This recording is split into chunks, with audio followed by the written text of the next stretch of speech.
Ukraine को आखिरकार patriot मिसाइलें मिलेंगी, लेकिन इसके बदले वो अपनी क्रूज मिसाइलें बेच देगा। यूक्रेन और जर्मनी के संबंधों में ये एक असली बड़ी सफलता है। जर्मन रक्षा मंत्रालय ने बुंडसवेयर के मिसाइल भंडार को बढ़ाने के लिए 12 अरब यूरो आवंटित किए हैं।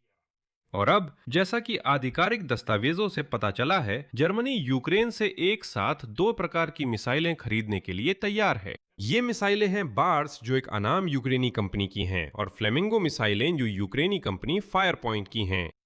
और आज जर्मनी के विदेश मंत्री योहान वाडेफुल कीव पहुंचे हैं ताकि दोनों देशों के बीच आगे के सैन्य सहयोग पर चर्चा की जा सके। उन्होंने कहा कि जर्मनी किसी भी तरह से पैट्रियट मिसाइलें ढूंढेगा और इस सर्दी यूक्रेन को रूसी बैलिस्टिक हमलों से बचाव के लिए देगा। साथ ही वो संयुक्त रूप से स्ट्राइक ड्रोन के उत्पादन को भी बढ़ाएगा। लेकिन जो और भी ज्यादा महत्वपूर्ण है, यूक्रेन के विदेश मंत्री के अनुसार दोनों पक्षों ने यूक्रेनी मिसाइल रक्षा प्रणाली फ्रेया के विकास में सहयोग को तेज कर दिया है और जर्मन भी यहाँ एक महत्वपूर्ण भूमिका निभाएंगे। मेरा नाम अलेक्सेई पेचिये है। आइए इस विषय पर साथ में चर्चा करें। लेकिन शुरू करने से पहले मैं आपसे अनुरोध करता हूं कि इस चैनल को सब्सक्राइब करें, इस एपिसोड को लाइक करें और इस वीडियो के नीचे कोई भी अपनी टिप्पणी जरूर लिखें। तो जर्मनी 12 अरब यूरो खर्च करने की योजना बना रहा है ताकि एक नया लंबी दूरी के हथियारों का शस्त्रागार बनाया जा सके, जो जर्मनी की गंदी रूस को रोकने की क्षमता को मजबूत करेगा। ये कई प्रकार की मिसाइलों की बात है, सस्ती प्रणालियों से लेकर जिन्हें बड़े पैमाने पर बनाया जा सकता है, अमेरिकी टॉमहॉक मिसाइलों और भविष्य के हाइपरसोनिक हथियारों तक। ये जानकारी जर्मनी के रक्षा मंत्रालय के एक आंतरिक दस्तावेज से सामने आई है, जो पॉलिटिको के पास आ गया। नया हथियार जर्मन सेना को संभावित दुश्मन यानी रूस की सीमा के सैकड़ों और यहां तक कि 1000 किलोमीटर अंदर तक लक्ष्यों को निशाना बनाने की अनुमति देगा। संभावित लक्ष्यों में कमांड सेंटर, हवाई अड्डे, मिसाइल लॉन्चर और लॉजिस्टिक हब शामिल हैं। और अब जर्मन रक्षा मंत्रालय ने लंबी दूरी की स्ट्राइक क्षमताओं के विकास को जर्मनी और पूरे नाटो की मुख्य प्राथमिकताओं में से एक बताया है। लक्ष्य यह है कि पारंपरिक हथियारों से दुश्मन की गहराई में हमला करने की क्षमता हासिल की जाए, बिना परमाणु सीमा को पार किए। और अब हम सबसे दिलचस्प हिस्से पर आ गए हैं। तो जर्मनी कौन सी मिसाइलें खरीदना चाहता है? और जैसा कि पता चला है, यूक्रेन यहां सबसे आगे है। बुंडसवेर मिसाइल पैकेज 2027 तक प्राप्त करने की योजना है और इस कार्यक्रम का पहला हिस्सा एक सस्ती क्रूज मिसाइल होगी, जिसके लिए जर्मनी खरीद प्रक्रिया शुरू करने की योजना बना रहा है। 2027 में तैनात करना है। और यह एक महत्वपूर्ण बात है, जर्मनी एक साथ 3 क्रूज मिसाइल विकल्पों पर विचार कर रहा है, जिनमें से वो 2 मिसाइलें चुनना चाहता है। ये एंटम मिसाइल है, जो अमेरिकी इजरायली स्टार्टअप कवनेंट इंडस्ट्रीज की है। ये बार्स मिसाइल है, जो एक अनाम यूक्रेनी कंपनी की है, और फ्लेमिंगो मिसाइल भी यूक्रेनी कंपनी फायर पॉइंट की है। जैसा कि आप समझ सकते हैं, भले ही एंटम मिसाइल चुनी जाए और कोई दूसरी मिसाइल भी चुनी जाए, तो वो किसी भी हाल में यूक्रेनी ही होगी। जर्मन लोग यूक्रेनी क्रूज मिसाइल पर दांव लगा रहे हैं। बर्लिन 2 संभावित आपूर्तिकर्ताओं के साथ अनुबंधों पर बातचीत कर रहा है और वो अगले साल ही क्वालिफिकेशन परीक्षणों के लिए मिसाइलें प्राप्त करना चाहता है। इसके बाद उनके बड़े पैमाने पर उत्पादन के लिए रूपरेखा समझौतों पर हस्ताक्षर करने की योजना है। और आज जर्मन विदेश मंत्री की कीव यात्रा भी इसी से जुड़ी हुई है।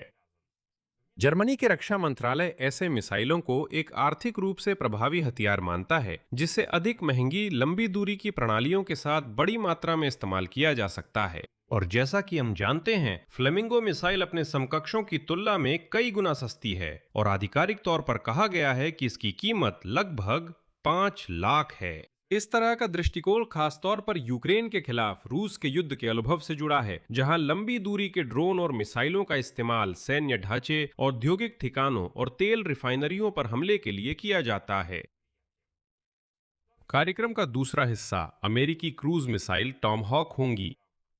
और जर्मनी के चांसलर फ्रीडरिक मर्ज ने जुलाई की शुरुआत में ही बुंडस्ताग में घोषणा की थी कि जर्मनी ने संयुक्त राज्य अमेरिका के साथ टॉमहॉक मिसाइलों की खरीद और उन्हें जर्मन क्षेत्र में तैनात करने पर सहमति कर ली है। आंतरिक दस्तावेजों के अनुसार जर्मनी इस दशक के अंत तक अमेरिकी टाइफून लॉन्चर के साथ टॉमहॉक मिसाइलों का प्रारंभिक उपयोग करने की क्षमता प्राप्त करना चाहता है। इससे जर्मनी को अपनी खुद की यूरोपीय प्रणालियों के विकास के पूरा होने से पहले ही आजमाया हुआ लंबी दूरी का हथियार मिल सकेगा। जहां तक अपनी खुद की प्रणालियों के विकास की बात है, सबसे शक्तिशाली हथियार ब्रिटेन के साथ मिलकर बनाया जाएगा। ब्रिटेन के साथ जर्मनी दो अन्य हिस्सों को लागू करेगा मिसाइल कार्यक्रम। विशेष रूप से दोनों देश एक नई उच्च प्रदर्शन क्रूज मिसाइल और हाइपरसोनिक ग्लाइडिंग हथियार पर काम कर रहे हैं, और यही दिशा जर्मन कार्यक्रम का सबसे महंगा हिस्सा है। जैसा कि आप समझ सकते हैं, शस्त्रागार का विस्तार जर्मन सैन्य नेतृत्व की उन चेतावनियों की पृष्ठभूमि में हो रहा है जिसमें कहा गया है कि दशक के अंत तक रूस से नाटो के लिए खतरा बढ़ सकता है। बर्लिन की योजना के अनुसार भविष्य की निरोधक प्रणाली को रूसी सैन्य बुनियादी ढांचे को संभावित लक्ष्य बनाना चाहिए, चाहे वो मोर्चे की रेखा से काफी दूरी पर ही क्यों न हो। और आज कीव में जर्मनी के विदेश मंत्रालय के प्रमुख योहान वाडेफुल पहुंचे हैं, और उन्होंने अभी तक कोई विशेष जानकारी दिए बिना कहा कि जर्मनी और यूक्रेन रक्षा क्षेत्र में सहयोग को आगे बढ़ाते रहेंगे। विशेष रूप से बात संयुक्त रूप से हथियारों के उत्पादन, रूस के खिलाफ प्रतिबंधों और उसकी जमी हुई संपत्तियों का रक्षा के लिए उपयोग करने की हो रही है। इसके बाद यूक्रेन के विदेश मंत्री आंद्रेई सिबीगा ने याद दिलाया कि जर्मनी पहली देश थी जिसके साथ यूक्रेन ने ड्रोन का संयुक्त उत्पादन शुरू किया था। यह खासतौर पर लिंजा स्ट्राइक ड्रोन और टर्मिट ग्राउंड ड्रोन की बात है, और सिबिगा ने जोर दिया कि ये केवल उन हथियारों का एक हिस्सा है जिन्हें दोनों देश मिलकर बना सकते हैं। उदाहरण के लिए सिबिगा के अनुसार फ्रेया प्रोजेक्ट का कार्यान्वयन जारी है। ये एक मिसाइल रोधी रक्षा प्रणाली है। हालांकि यूक्रेन इस प्रक्रिया को तेज करना चाहता है क्योंकि बैलिस्टिक खतरों से सुरक्षा बेहद महत्वपूर्ण है। सिबिगा का कहना है कि सभी राजनीतिक बाधाएं पहले ही पार कर ली गई हैं और अब काम सीधे निर्माताओं और अन्य संबंधित पक्षों के बीच चल रहा है जिन पर इस परियोजना के व्यावहारिक क्रियान्वयन की जिम्मेदारी है। लेकिन ये याद रखना जरूरी है कि फ्रेया सिर्फ यूक्रेन के लिए ही महत्वपूर्ण नहीं है। ये परियोजना यूरोपीय आकाश की सुरक्षा को मजबूत करने, यूक्रेन की आत्मनिर्भरता और नागरिक आबादी की सुरक्षा से जुड़ी हुई है। और सिबिगा ने यूक्रेनी वायु रक्षा को मजबूत करने में जर्मनी की भूमिका को भी खास तौर पर रेखांकित किया। उन्होंने बर्लिन को यूक्रेन को दिए गए पैट्रियट, आइरिस-टी, गैपर्ड और अन्य उपकरणों के लिए धन्यवाद दिया, जो यूक्रेनियों को रूसी हमलों से बचाने में मदद कर रहे हैं। और इसी माहौल में आज योहान वाडेफुल ने कूटनीति के रहस्य से थोड़ा सा पर्दा उठाया। उन्होंने कहा कि जर्मनी इस समय यूरोपीय देशों और अमेरिका के साथ मिलकर सक्रिय रूप से काम कर रहा है ताकि यूक्रेन के लिए पैट्रियट मिसाइलों का एक पैकेज जल्द से जल्द तैयार किया जा सके। और मैं ये भी बताना चाहूंगा कि आज कीव में ट्रंप के पूर्व विशेष दूत कीथ केलॉग मौजूद हैं, जिनके साथ जेलेंस्की ने पैट्रियट मिसाइलों के मुद्दे पर चर्चा की कि यूक्रेन इन मिसाइलों को अमेरिकियों से खरीदने के लिए तैयार है। और मुझे शक है कि जर्मनी भी तैयार है, अगर जरूरत पड़ी तो इसके लिए पैसे देने को भी तैयार है। यहां मैं 3 बिंदु लगाऊंगा।